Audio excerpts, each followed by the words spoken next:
Hello everyone, welcome to my channel Judiciary with Anusha. Today I'm going to deal with another principal organ, that is the Economic and Social Council. सारे ही principal organ बहुत important है, but अगर हम order wise देखें तो आपका security council, आपका general assembly, आपका ICJ, सेक्रेटरेट और फिर economic and social council importance wise अगर हम इसको डेल करें नाउ, जहाँ सबसे ज़्यादा क्वेश्चंस बनते हैं वो कॉम्पोजिशन से बनते हैं कि जो इकोनॉमिक सोशल काउंसिल है उसमें कितने मेंबर्स होंगे। 18 मेंबर्स होंगे, United nation elected by the general assembly. तो जो जनरल असेंबली के मेंबर्स हैं उसमें से कोई 18 मेंबर्स आपके इकोनॉमिक सोशल काउंसिल के होंगे। Now subject to the provision of paragraph 3, अब इसमें क्या है कि जो 6 members of the economic and social council वो इलेक्ट होंगे each year for a term of 3 years। तो 6 मेंबर्स हर साल इलेक्ट होंगे, कितने टर्म के लिए? 3 years के लिए। और uh retiring member shall be eligible for immediate re election. वैसे तो कभी डिफरेंस आएगा नहीं, ये मेंस पर्सपेक्टिव से भी नहीं है, बट अगर आपने सिक्योरिटी काउंसिल में देखा हो तो वो इमीडिएट री इलेक्शन के लिए नहीं है। Now at the first election, 18 members of the Economic Social Council shall be chosen. The term of office of 6 members so chosen shall expire at the end of 1 year and of 6 other members at the end of 2 years in accordance with the arrangement made by the General Assembly। मतलब ये आप technicality है, आप इसको चाहो तो read कर सकते हो, चाहो तो बस मतलब एक बार रीड कर लो बस। Now, each member of the Economic and Social Council shall have 1 representative. As General Assembly had 5 representative, बाकी सब में अभी 1 representative चल रहा है। अब आ रहा है functions and power।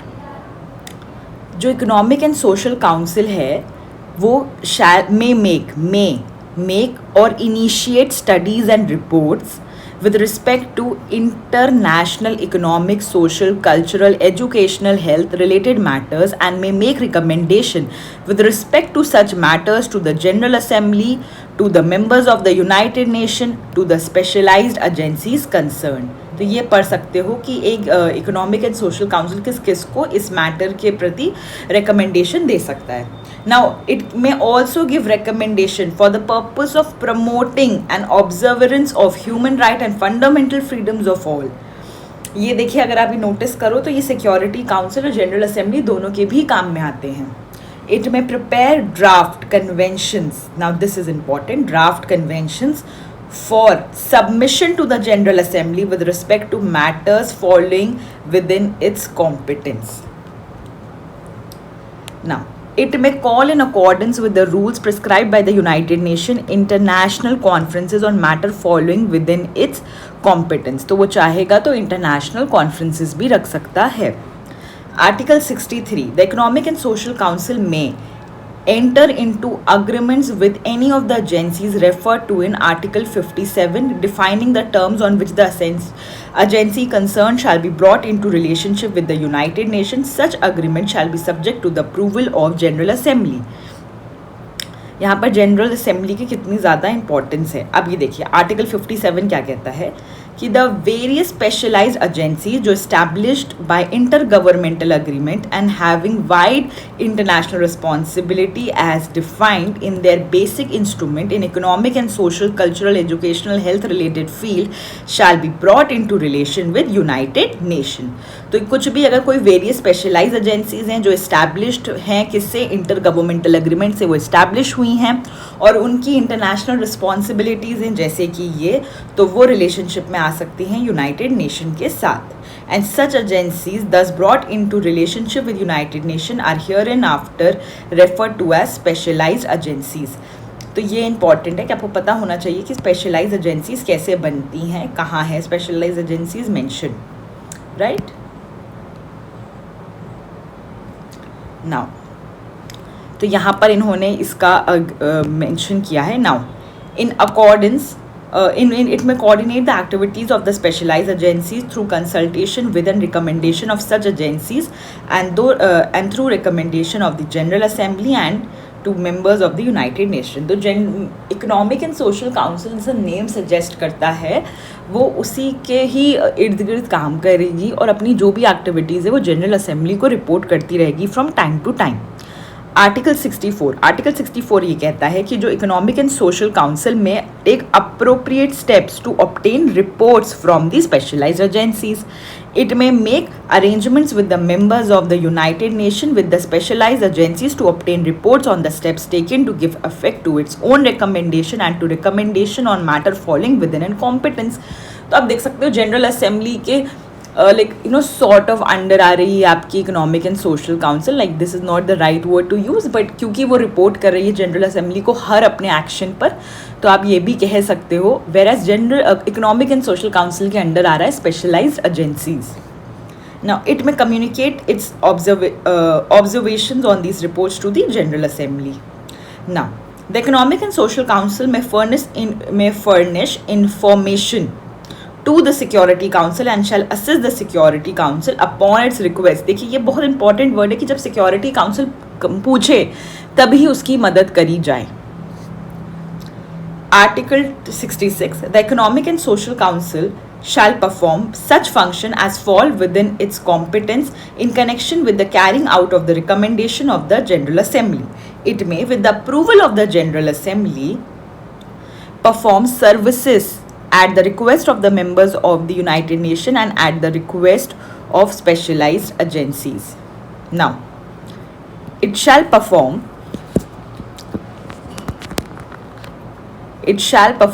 such other function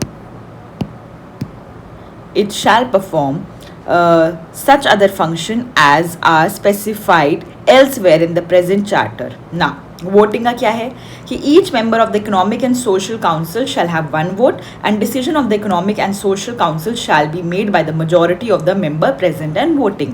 अगर अभी आपने इकोनॉमिक एंड सोशल काउंसिल आप रीड कर रहे हो तो आपको लग रहा है कि इसमें इतनी इंपॉर्टेंट चीज़ें नहीं है कि ऐसा कुछ इसको एक्सप्लेन किया जाए, लेकिन अगर हम इसका एक क्रक्स निकाला जाए तो बेसिकली यही है कि इकोनॉमिक एंड सोशल काउंसिल, जो अगर आप इसको की वर्ड अगर आप एक लिखना चाहो, बार बार ये है कि वो सारे फंक्शन करेगा जो फॉल हो रहे हैं with in its competence in connection with जो भी जनरल असेंबली उसको कहे, कोई रिकमेंडेशन हो, कुछ हो. फिर एक स्पेशलाइज एजेंसी वाला पॉइंट इंपॉर्टेंट है. अगेन उसके साथ भी अगर कोई रिकमेंडेशन, कोई भी चीज़ साइन कर रहा है एग्रीमेंट, अगेन जनरल असेंबली को वो कन्वे करेगा. और सिक्योरिटी काउंसिल अगर कुछ असिस्ट कर मदद चाहती है तो वो करेगा. These are the 3 points.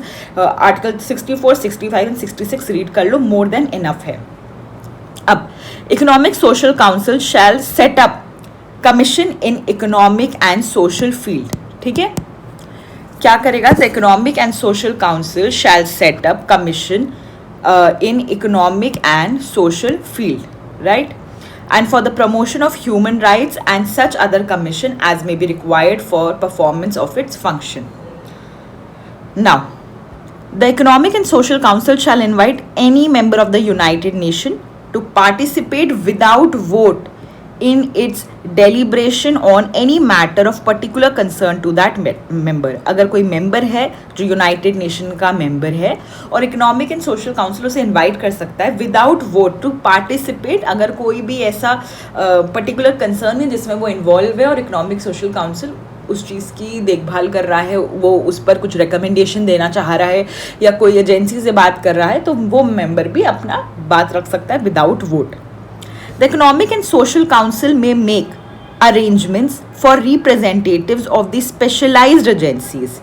कि जो इकोनॉमिक एंड सोशल काउंसिल है वो ऐसे अरेंजमेंट कर सकता है कि आप representatives of the specialised agencies to participate without vote in its deliberation and in those of the commission established by it, and for its representatives to participate in the deliberation of the specialized agencies. Now, the Economic and Social Council may make suitable arrangements for consultation with non-governmental organizations which are concerned with matters within its competence. Now, what is Article 71 saying? Article 71 basically कह रहा है कि जो Economic and Social Council है वो suitable arrangements करेगा. किस चीज़ के लिए? For consultation with NGOs, non-governmental organization, अगर which are concerned with matters जो Economic and Social Council competence है. Now, आर्टिकल 72 बेसिकली क्या कह रहा है, the economic and social council shall adopt its own rules and procedures. तो मतलब वो तो आर्टिकल 72 अपनी बात जो सारे कर रहे हैं प्रिंसिपल ऑर्गन्स वही कर रहा है। नाउ अगर अब आपने नोटिस किया हो, अगर आप चाहो एक्चुअली तो आप ये रीड कर सकते हो, that is international economic and social corporation. तो बेसिकली क्या है, अगर मैं जस्ट रफली इसको रीड करना चाहूँ कि article with a view to the creation of condition of stability and wellbeing which are necessary for peaceful and friendly relation among nation and based on respect of the principle of equal rights and self determination of people। अगर आपने अच्छे से article 1 और article 2 deal in कराओ या charter पढ़ाओ, उसकी video भी मैंने डाल रखी है, तब आप ये समझ पा रहे हो कि यही मेन ऑब्जेक्टिव है यूनाइटेड नेशन का।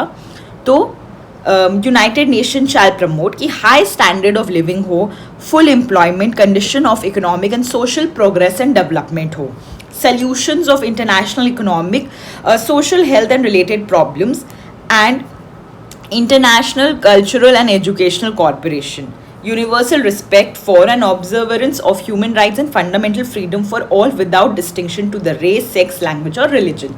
तो यहाँ पर और स्पेसिफाई कर दिया है कि यूनाइटेड नेशन चार्टर क्या कहना चाह रहा है, तो ये इंपॉर्टेंट है, आप ऐसे इसको देख सकते हो। फिर आर्टिकल 56 क्या कह रहा है कि all members pledge themselves to take joint and separate action in cooperation with the organization of the achievement for the purpose set forth in Article 55। दो ये बात अभी अगर आप एक चैप्टर पढ़ोगे जिसमें है मेंबर्स, उसके अंदर ये क्लियरली लिखा हुआ है कि हम उन्हीं मेंबर्स को ऐड कर सकते हैं जो कॉर्पोरेट करेंगे, जो पीसफुल मीन्स एस्टैब्लिश करेंगे। तो ये चीज़ उसके साथ आप रेड विथ कर सकते हो कि आर्टिकल 56 भी यही कह रहा है कि सारे मेंबर्स को जॉइंटली या सेपरेट एक्शंस लेने पड़ेंगे, ये जो आर्टिकल 55 में लिखा है। तो article 55 and 56 could be read with that provision, या आप आर्टिकल 1 एंड 2 जब रीड करो तब भी आप इसको रीड ज़रूर करना। आर्टिकल 57 क्या कह रहा है, द वेरियस स्पेशलाइज्ड एजेंसीज, अभी हमने आर्टिकल 57 रीड किया था। Now article 58, the organization shall make recommendation for the coordination of the policies and activities of the specialized agencies। कि ये जो organization है, ये क्या है organization, that is international economic and social corporation. ये तो बेसिकली इसमें ये है, बट ये जो भी ऑर्गेनाइजेशन होगी वो रिकमेंडेशन करेगी जिसकी वजह से कोऑर्डिनेशन हो पाए पॉलिसीज एंड एक्टिविटीज़। तो ये ऑर्गेनाइजेशन कौन है, ये आपकी है economic and social council. Now, the organization shall, where appropriate, initiate negotiation among the states concerned for the creation of new specialized agencies भी हो पाए। Now, responsibility for the discharge of the function of the organization set forth in this chapter shall be vested in the General Assembly। देखिए ये जो organization बार बार इन्होंने word use किया है, ये आर्टिकल 60 में बता दिया है कि उस ऑर्गेनाइजेशन क्या मतलब है, इस ऑर्गेनाइजेशन का। तो जितनी भी responsibility for the discharge of the function of the organisation लिखी गई थी इस चैप्टर में, वो किसको वेस्ट होगी, general assembly, and under the authority of general assembly in economic social council. तो अभी मैंने प्रीवियसली इस चीज़ को मेंशन किया था कि पहले जनरल असेंबली है, जनरल असेंबली के अंदर इकोनॉमिक एंड सोशल काउंसिल आ रहा है, और इकोनॉमिक एंड सोशल काउंसिल के अंदर स्पेशलाइज्ड एजेंसी आ रहा है। तो उस चीज़ को प्रॉपरली क्लैरिफाई किया है आपके आर्टिकल 60 ने। तो आप देख लिया कि ये चीज़ इंपॉर्टेंट थी, आपने ये चीज़ देखा कि ये चीज़ इंपॉर्टेंट थी, ये रीड हमें करना इंपॉर्टेंट था। ये रीड पहले करते तो थोड़ा कम समझ में आता, लेकिन इसके बाद रीड किया तो थोड़ा और क्लैरिटी हुई हमें कि इकोनॉमिक एंड सोशल काउंसिल का एक्चुअली में यहाँ पर ना क्लियर नहीं हो पा रहा था कि क्या फंक्शन है। बार बार लग रहा था कि अब आप एक और चीज़ समझो, इनकॉम्पिटेंस वर्ड यूज़ कर रखा था यहाँ पर कि fall with in its competence, तो वो क्लियर नहीं हो पा रहा था कि ये कॉम्पिटेंस है क्या। तो this competence word can be clearly specified what is written in article 55। Not only it is the responsibility of economic and social council, उन्होंने ये भी बोला है कि मेंबर्स भी, NGOs भी, जनरल असेंबली सब इसमें इन्वॉल्व होंगे। ये मैं आपको फिर से यहाँ पर एक्सप्लेन करना चाहती हूँ।